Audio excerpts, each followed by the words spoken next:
minutes. But the nonprofits in this room, I'd encourage you, because a lot of you are membership organizations, right, Jennifer? You have people that are members. American Cancer Society, people donate. They're members of the American Cancer Society. He has a program that he can come and talk to you, and you can actually affinity it to your members. Actually, the first thing I want to say, if any of you have any friends or relatives in New Jersey or New York, the two states still exist. It's horrible, but since this is a give thanks kind of breakfast, I think we can all give thanks. Hopefully, all of our relatives and friends are safe, and they'll finally get out of this mess. And I have to go up to New York next week, so hopefully there'll be a rental car waiting for me. So the program that I brought to the chamber is a very unique one. I've been in the benefits business for over 30 years, and I've seen a lot of changes. And I think you're all aware that there are going to be some very subtle and maybe not so subtle changes to your health care and how you buy it over the course of the next couple of years, with Obamacare kicking in 2014. The program that we're offering all members and their employees, whether they be W-2 or 1099, and actually you can also offer this to your clients. So it's a unique way for you to market something special to clients who you feel can benefit from this. Now, it is not insurance, it is a discount program, and it covers the gamut of all health care coverages you could possibly use. I want to just give you an example of some of the more exciting and dramatic parts of this. There's 2 pages that we handed out to each of you. They're sitting on your chairs. One describes the actual program highlights, and on the back it identifies a copy of a card that each of you would receive with the logo of the chamber on it. The other page identifies a special benefit that is kind of unique. It's a 24/7 benefit where you can actually call an 800 number and get medical support and service from a real doctor whenever you need it. Now, because this comes through the chamber, it's free to all the employers, and it's free to all of their members, except for the consult a doctor benefit, which if any member wants it, they have to enroll in that, and it costs all of $35 to enroll. So that is the only expense. Now, I want to also explain that you will also get a Walmart card, which gives you the deepest discounts in your drugs. And the Walmart card will also cover Sam's Club, and in the next month or 2, Walgreens. And if you have co-pays now through your medical insurance, and you don't ask the question when you go to your pharmacy about how much the cost is, you may actually be spending more for your copay than you are for the drug that they would charge you for. So this is a time where everyone has to get a little bit more educated, because there are going to be so many changes and so many ideas that are going to come your way that you got to spend a couple of minutes to just decipher it all and figure out how to use the programs the best. Now, one of the great benefits in this, up you see, is the music playing in the background? Is this the Academy Awards? Okay, I'm going to talk dental for 2 seconds. The discount is unlimited. So where your dental programs at work might be $1,500 to $2,000, your discount goes for as much money as you spend. And the discounts could be 20 to 50% of your bill. The other is eyeglasses. You get the best discounts at the best eyeglass facilities. Thank you for inviting me. it came from one of our events that someone attended over the weekend, and I got a call the other day to come by and visit with you. First and foremost, I want to tell you something that's close to my heart, and that's A and my kids, Pinellas. I grew up in the Tampa Bay area, actually here in Pinellas County. I actually used to fish behind the building and always wondered what the heck it was and what was going on inside the facility. One of the things that I did find when I was able to get involved, after being involved in the Department of Juvenile Justice for 25 years, I got a chance to visit at that time at Pinellas Marine Institute. Pinellas Marine Institute, it came about through where there was a judge and a businessman that had some youth that were with the Department of Juvenile Justice, and the judge needed some help with these youth. There was about 18 kids. This businessman had a boat. He took the kids out on the boat, gave them some responsibilities, dealing with seamanship, dealing with being a leader on the vessel, doing different activities, and it took off from there. That was 40 years ago. We've been in the same location for the past 40 years, just down on the other end of Paso Grill, 3101 Gulf Boulevard. Last year was one of our biggest changes. Prior to that, all of our kids were Department of Juvenile Justice youth. You had to be on probation to be referred to our program. And July of last year, one of the things that happened, a new contract was signed with the Department of Juvenile Justice, and I signed a new contract with Pinellas County Schools. Now I'm able to offer alternative schools to youth that are not on probation, which again is a phenomenal thing because I get an opportunity to help more kids within Pinellas County. We still serve Department of Juvenile Justice youth from 4 to 8 p.m. at our facility. But what it gives us is an opportunity, again, like I said, there was a pocket of kids that we never got an opportunity to touch. And what we have now, I went to the Pinellas County School Board and I said, hey, what is it that you're missing? What's the need? And they said one of the biggest issues that they're having currently was credit recovery, youth being overaged. So what we designed was a program where you have 7.5 that gives a kid that's overaged, that's in 7th grade, the opportunity to get caught up on classes or credits, so that next year they'll have an opportunity to be in the 8th grade compared to being in the 7th grade.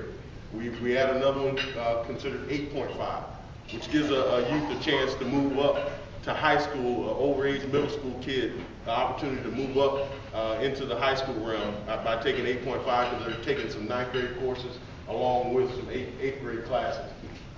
With the high school student, one of the things that we've been able to do with them is called credit recovery, and we do it through Novanet. Novanet is a computer-based program. There's some facilities that are doing some direct computer programming. But what we did, we integrated it into the classroom. So they have direct instruction along with the computer base. What I would like, my ask, is that if you have the opportunity, come down, knock, give me a call, send an email, come by and visit, tour our program. 3101 Gulf Boulevard, just down the street. The American Cancer Society right here at the Gulf Beaches. I also cover several other communities as well. But I am going to actually read our mission statement because it's kind of long.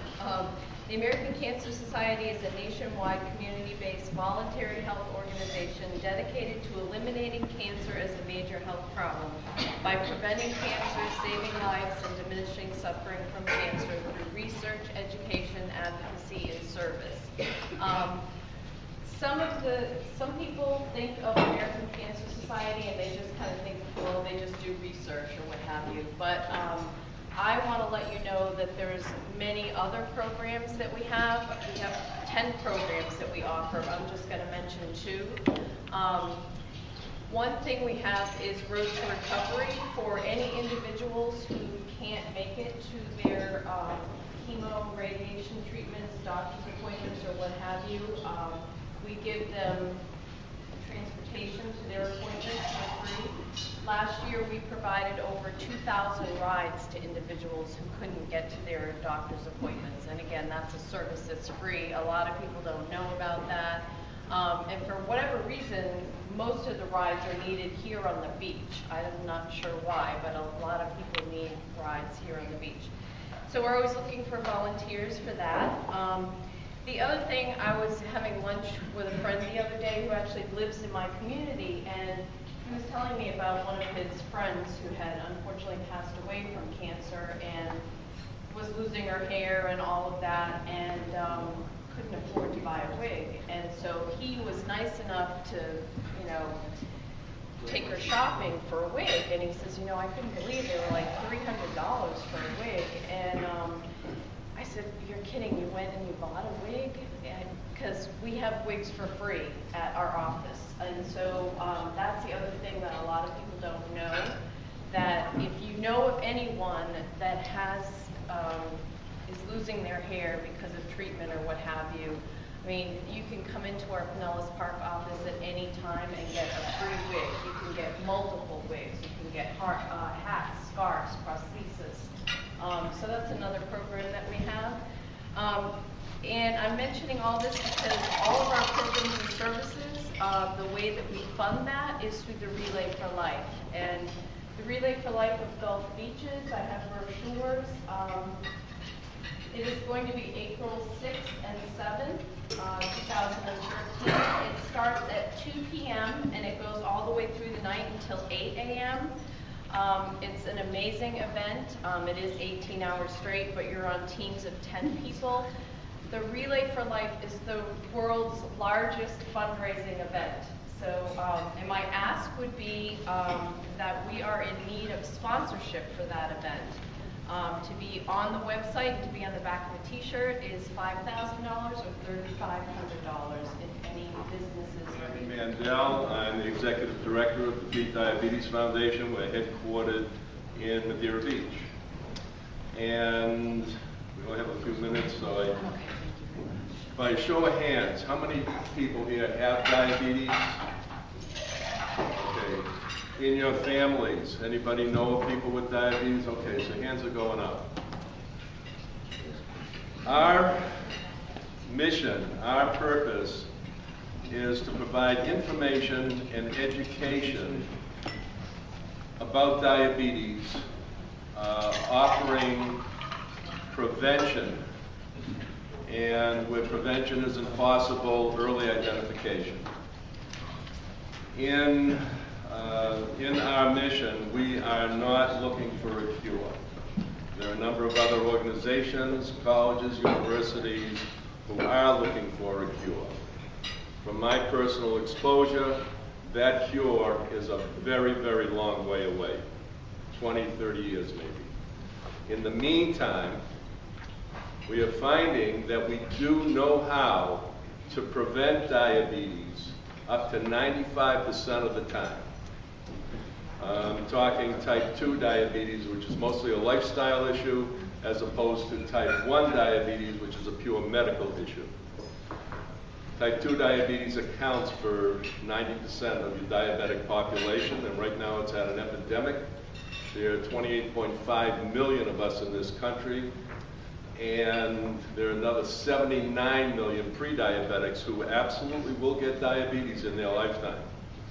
The future of diabetes, unfortunately, it's a growth industry. 1 out of every 3 kids will get diabetes in their lifetime. And we know how to prevent it. We absolutely, without question, know how to profile and prevent it.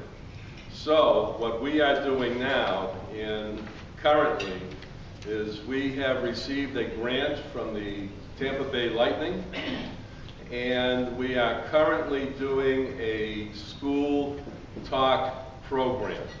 I've teamed up with a former defenseman with the Tampa Bay Lightning on the Stanley Cup team, and Stan Necker, and together we're going around to schools, anywhere from early elementary all the way through high schools. And this year we will be giving anywhere upwards of 100 talks to the kids, introducing them to diabetes, good health. It's a medical issue, it's a metabolic issue, so we are teaching them proper nutrition, and it's also physical fitness. So we're able to, through the classroom programs, we're working with the teachers, the principals, the superintendents, and We're going everywhere from Sarasota to Pasco to Hernandez, Pinellas, anywhere in the Tampa Bay area. If you would like us to come to a school near you, you have brochures in front of you, and just please get in contact with us. We're easy to find. Okay. Again, Defeat Diabetes Foundation, and thank you very much for your time. Learning and applied learning at Eckerd College, which is right down the street. It's a very long title, and some people are like, what does that actually mean? So essentially, I oversee 3 different departments: career services, service learning, and sustainability. And what we're looking for is for you all to open up your doors for interns or volunteers, or let me know if you've got an entry-level position that's available for our up-and-coming grads. Eckerd College has been named for the 7th year in a row as a college that changes lives. And many people in Hillsborough and Pinellas County don't know much about Eckerd College, which is a true shame because it is a hidden gem on the beach. And we are all about thinking outside. That's what our mantra is. When you drive up, it says think outside. Our students are encouraged to use creativity and entrepreneurial spirit in everything that they do. And all of our professors have a one-on-one relationship, so everyone is matched up with a mentor, which is a very different concept as compared to many other colleges and universities around the country. So we really believe that our students are unique and can really have a profound impact on local businesses as well as businesses nationwide. But obviously I'm here today in hopes of you contacting me and saying, hey, we've got volunteer opportunities on weekends or on the evenings, or entry-level positions or internships, whether paid or unpaid, it doesn't matter as long as it's experiential learning that they can benefit from. So raise of hands, anyone that has had experience with Eckerd students in the past? Okay, great. Wonderful. So I hope that your experiences were positive and that you'll continue to reach out to me and let me know what your needs are, and then we'll go from there. Thank you. And I am from Friends of Fort DeSoto. How many people in the room have been to Fort DeSoto in the last month? How many people have been to Fort DeSoto in their lifetime? And it's probably been a long time since you've been back out there. Fort DeSoto, just like Eckerd College and a lot of other local areas, we look at it as a diamond in the rough. Pinellas County owns the actual park, so as you drive over the bridge, the marina's on the right, and you enter into the park, that is Pinellas, one of Pinellas County's premier prestigious parks. We have almost 3 million visitors a year that comes out and visits the park. That's at the fishing pier, at the marina, the boat launch, going into the actual historic park, or other people camper. My wife and I, we have 4 kids. We have lived out here our whole lives. We fell in love with Fort DeSoto. So here about 2 years ago, I decided to get involved with a group of Friends of Fort DeSoto. We are a 100% 501c nonprofit. We operate with a board of just strictly volunteers. Our executive board consists of 8 members. We have 350 actual paid members that are Friends of Fort DeSoto. The Friends, basically, our main focus is to promote Fort DeSoto, both within the county and globally. One of the ways that we promote the park is we have a new website. There are brochures on your table, hopefully some business cards. If you haven't been to our website, please do that. We have revamped it. The other thing that we use is donations. We work very close with the Film Commission here in Florida. They film movies, commercials. Bell shoots almost all of their bathing suit outdoor commercials out at Fort DeSoto, Bell's store. We work with a lot of other large sponsors. Hard Rock. Hard Rock actually made $10,000 in donations to us, and we purchased 2 brand new handicap wheelchairs. They're $5,000 a piece. So if you have anybody that's handicapped or wants to visit out there, it is a free service. The rangers will come out, provide the wheelchair, so that someone that really doesn't have the means to get down into the water would be able to do so. Back in September, we have our 50th anniversary coming up in April. April 6th, 2013. That's our other main focus for today, is to try everybody bookmark that date. Basically, Pinellas County turned 100 here recently. No one knew about it. We went in front of the commission. to try to get our application to have a large event in April. And the county was very excited because their 100th celebration was very poorly attended. So they're looking for the Friends group to promote a large event. We were going to have a dry run event in September. We've worked with a large promoter here in the area. We had the Counting Crows and 4 other bands scheduled. Counting Crows backed out, so we stopped. April is our big event, April 6, 2013. Please, if you have any questions, I'll be here afterwards. Look at our brochure, visit our website, and we'd love to have you join Friends of Fort DeSoto, or at least get involved with one of our volunteer organizations. Thank you. My name is Sue Neville, and I'm with the Guardian Ad Litem Foundation of Tampa Bay. And we have a group of 496 volunteers in Pinellas County that advocate for abused children that are placed in foster care by the Department of Children and Families and served by every community alternatives here in our community. Right now there are 2,255 children in Pinellas County that are in foster care. A lot of people don't know those numbers. They don't know about the children that are removed from their homes. We as volunteers go into court and speak on behalf of these children and ensure that their rights and manifest best interests are looked out for in the court systems. And our goal is to work with the various agencies and their case managers to ensure that these children have caring, compassionate adults involved in their lives, that these children live in safe, loving home environments, and that they're placed appropriately. And we're also one of the parties to the case in the court system that ensures that their voice is heard. Is it appropriate for these children to go back home and live with their mom and dad? Is it appropriate for these children to perhaps have parental rights terminated and go out for adoption?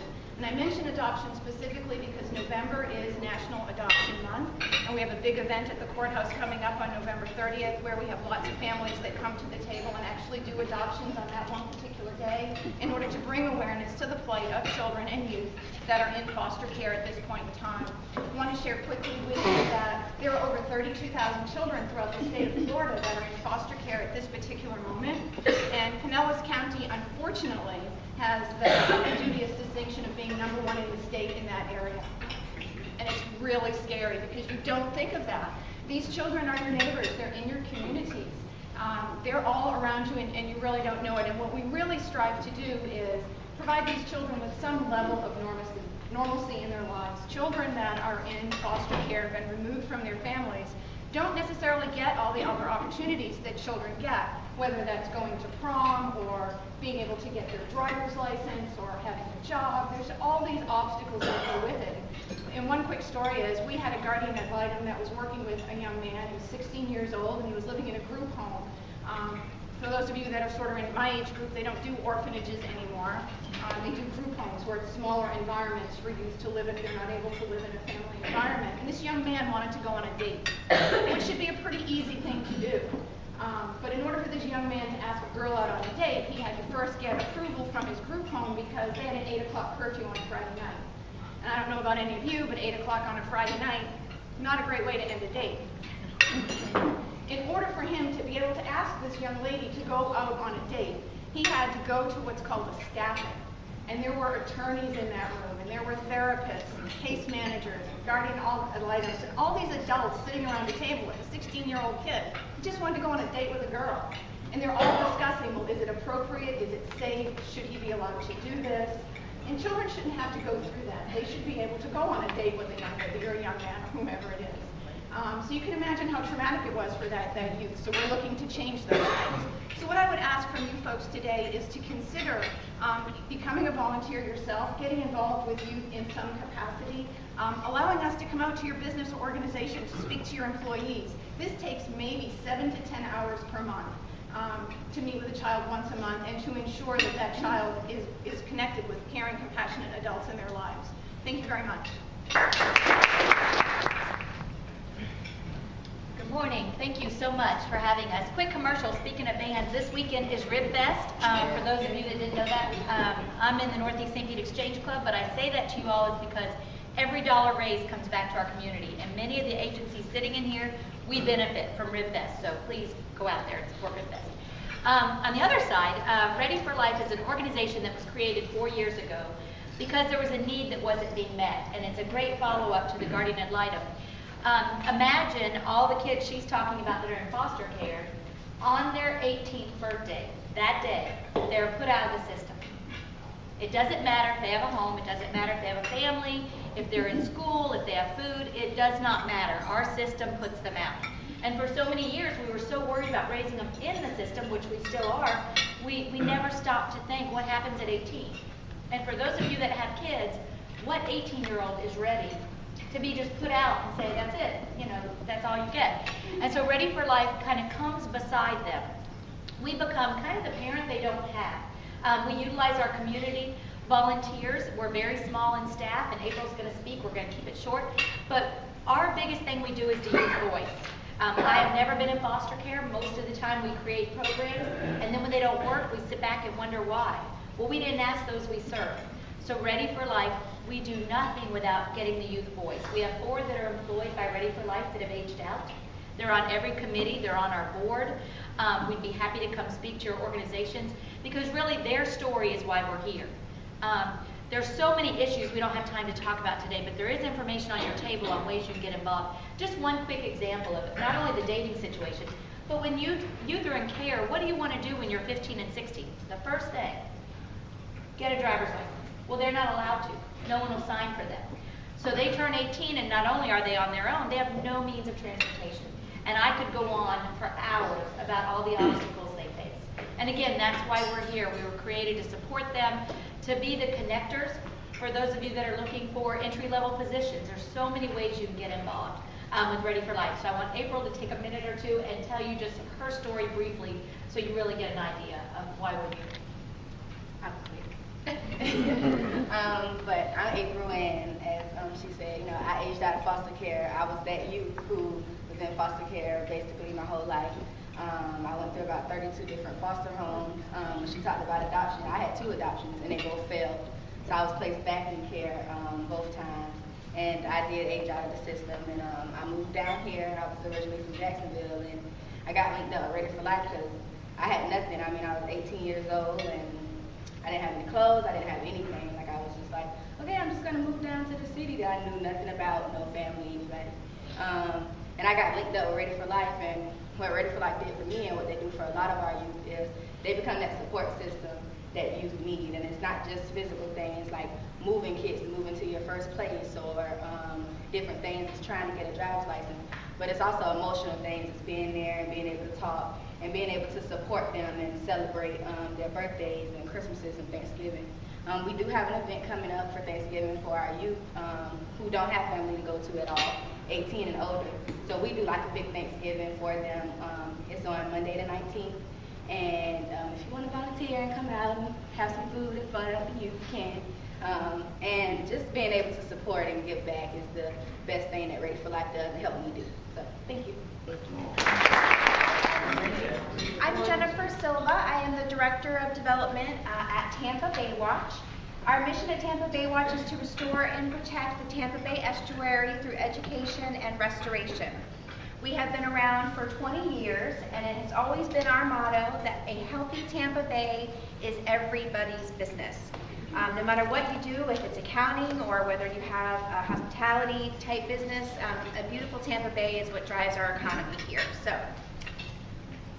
like I said, this is our 20th anniversary. Our executive director and current president, founder Peter Clark, started the organization in the 3rd bedroom of his home 20 years ago and has now grown it to be the largest organization of its kind in the Southeast. We have about $1.2 million annual budget, and I'd like to share that with people because we are an open, transparent 501c3 nonprofit, and that's how we get things done. About half of that money comes from private sources, and the other half comes from government funding. We have 2 major facets of what we do. We go out into the Bay, we identify problems with the help of government agencies and citizens, and we find areas that need our help. And we go out and we do restoration projects, and we use, for example, oysters to help create artificial reefs, and oysters filter the water and protect shorelines. We'll plant natural grasses to help protect shorelines and create habitat. All of what we do basically helps clean the water, and together we help restore the largest estuary in Florida, and it's an estuary of national significance. So that's our restoration facet. We also have an education facet where we bring kids out to our Marine and Education Center, which is right near the entrance to Fort DeSoto Park, and we get them involved in a sort of dirty hands and wet feet approach to learning about the environment. We work with the schools, so it supports all the FCAT standards and things like that, but at the same time, the kids are learning about science and don't even realize it. We had a lot of young people out who've never been on a boat before. It's really hard to ask a young person who's never set foot in the bay to care about the bay, and this way we're creating the future stewards. So it complements our restoration project by making sure that when we're retired, that there are people who want to come in and take that torch and keep the good work going. I also want to mention that we have weddings at Tampa Bay Watch, and I mention that because it's an economic driver in our community. A lot of you provide services that we could use. We have a community room there that people rent, and we use caterers and hotels and photographers and hairstylists and all of those things, and I want you to be aware of that because we can work together. We have a community room coordinator who matches local vendors with our brides and grooms, and we make about $200,000 a year and earn income from that as a nonprofit. Those of you who are other nonprofits in here know how important that money is. It's unrestricted. It's how they were able to hire me. I keep looking at you like, oh my God, I can't believe I haven't gone over yet. I always thank you so much. You're exactly at 1 minute left. Fantastic. And what we need more than anything right now are volunteers and members. And our membership starts at only $25 a year. And you know, we're one of those organizations where every $25 really does make a difference. We take each dollar, we leverage it with the power of our 10,000 volunteers to go out and make a really big impact in Tampa Bay. There's a little sheet on your tables that will give you some statistics about how many linear feet of oyster bar we're able to do. We're able to do that because we have volunteers. We always have opportunities on weekdays. Those are our hardest to fill. If you and your employers are willing to let you go out into the community on a weekday, you can go to our website and sign up to volunteer. Finally, I just want to mention that we've teamed up with the St. Pete Beach Classic, and we'll be doing the Walgreens St. Pete Beach Classic, and we'll be doing 2K for the Bay. So go to our website and find out how you can help us raise money by walking. It's really easy. 2K for the Bay, ladies and gentlemen. Thank you so much for your First Tee of St. Petersburg. First of all, I'd like to say we're here to be thankful for, and I'm thankful for Robin and her staff. Also for the Alden, they have been an ongoing supporter. The Island Reporter, and then the other businesses within the beaches. So it's like the Skidders, Jeff Finneran has been very helpful, the Serrata, the Trade Winds, and that's what's been great is they have partnered with us year after year. The other thing that I'm most grateful for is my job. Every day I go to work and I think that I'm going to inspire youth, and at the end of the day, they really inspire me. So just a little bit about our chapter. The First Tee of St. Petersburg, what we do is we use golf as a vehicle to help kids. We became a not-for-profit organization 2 years ago, and we serve about 1,200 kids a year. And out of those 1,200 kids, 36% of them are considered at risk. I always say that, especially if you have a teenager, all of our kids are at risk. But those kids that are at risk really don't have the fortunate component of probably 2 parents at home, they're on welfare. Those are the kids, and that's what we're really about. How we do our program is that we have after-school programs, we have clinics, we have programs with these kids. We emphasize the core values of integrity and honesty. So those things that we teach on the course is life skills. And by teaching those life skills, we're hoping that these kids become our future leaders in our community. 100% of the kids that are ACE certified, they go through our program, they all go to college. How we fund through grants. We fund through corporate sponsors. We fund through our camps and clinics, and then our events. And a segue of why I'm dressed this way, because normally I'm not dressed this way, we are having a Night Under the Country Stars this Saturday. It's going to be at the Rutland Farley Estate. On your table, you probably see this little flyer here. It kind of gives information. If you are interested in coming, it's a fantastic event. Mary Ann will speak for it. We have a lot of fun there. Let's see, the other things we do is we typically host about 6 to 8 events a year. We have everything from a poker tournament, we have garage sales, we have the kids going door to door at times. We also have a big golf tournament that Brittany Lincecum, she's grown up in Seminole, she partners with us and she hosts a big event for us that will be in January at the Vinoy. How you guys can help. You know, this year, really looking for partnerships. And instead of fundraising, I call it we want to friend raise. So when you guys partner with us, we want to partner with you. And because, like with the Alden, when we do something with them, we send them that way. When we know somebody comes to us and say, hey, can we do a silent auction, or do you know somebody? I send them to Jeff. We've got a photographer in the house. We've got somebody who does printing, and that's what we're looking for. We're looking for a partnership. Another way you guys can get involved, we need volunteers all the time, from the events to we need mentoring. So I encourage you guys, if you're interested, I put a card, I attached this card on here, and if you want, you can just fill out information if you want to become involved in any way. The other way you guys can be helping out the event is promoting the event and just talking about the organization. You know, I think through here there's like a common thread that, you know, meeting Robert here, I think we could partner, and it's just, you can see how it can speculate. So the other thing today is if you put your card with Amanda, we are going to do a drawing, and so the card that we pull, we're going to give you a guest at our Night Under the Stars. And there's a lot of other information, so instead of like taking all your time, but I can tell you what, we've got some really proud youths. On a personal story, if I have like 1 minute left? You can have 1 minute. Okay, 1 minute left. Personal story, I got involved in this 7 years ago. I was really tired of the fact that my son was in sports and I did not see sportsmanlike behavior on and off the course or on and off the field. So, and my husband was traveling 3 weeks a month, and I really needed a support system to raise my child. It really does take a village. So, turned him on to golf. And 7 years later, he's a 16-year-old doing very well in school. Fine young man. People approach me and say, oh, he's very well behaved. And I'm like, yeah, that's just for you, but at least those 9 core values are working. So it really is working. We have some of our kids that have got full ride scholarships to some of our private schools just because of what they do. So again, please come out and we can inspire you as well. Thank you.